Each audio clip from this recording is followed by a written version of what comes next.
Good afternoon, sir. How are you? I'm very well. How are you? I'm all right. We both look better than we did the last time we saw each other. Zia, thank you for the time this afternoon. I want to start slightly differently.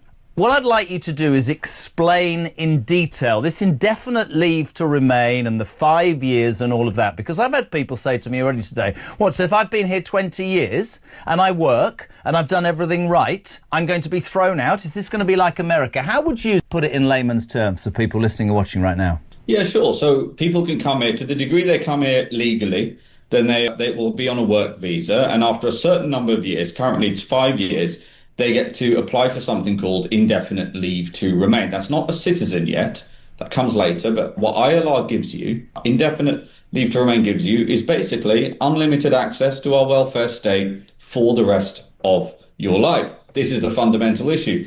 And then you can apply to become a British citizen after that. So what we are saying is we are going to abolish this ILR status altogether. We will replace it with a 5-year renewable work visa, which is something lots of countries like America, like Singapore, like the UAE, countries that attract great people from all over the world, that's what they do. And one of the key points here is, here's the fundamentals of what we've announced today, as Nigel said. Number one, welfare in this country will only be available to UK citizens when Nigel's the Prime Minister. That's number one.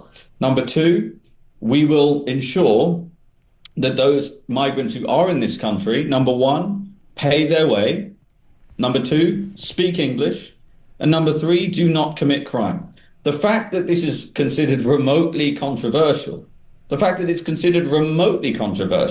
is a function of this state of decay, malaise and betrayal that this country has had inflicted on it by the political class for decades. So that is the only way that we are going to be able to avert what we're calling this Boris way. Boris let in 3.8 million people, over 90%, in fact 96% of them were non-EU, and this was legally. They were just talking about legal migration.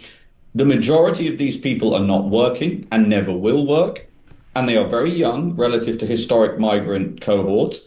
And they are, in the coming years, going to be eligible for this ILR status, at which point they can bring even more dependents with them. And that is the line item that is going to cost north of £250 billion. The true number is going to be much bigger. The government deliberately hide data around foreign nationals using our NHS and state pensions and PIP and all of those things. So this is £250 billion fiscal disaster inflicted on this country by Boris Johnson and the Tories that Nigel, as Prime Minister, will be able to avert by taking the bold action we're talking about today.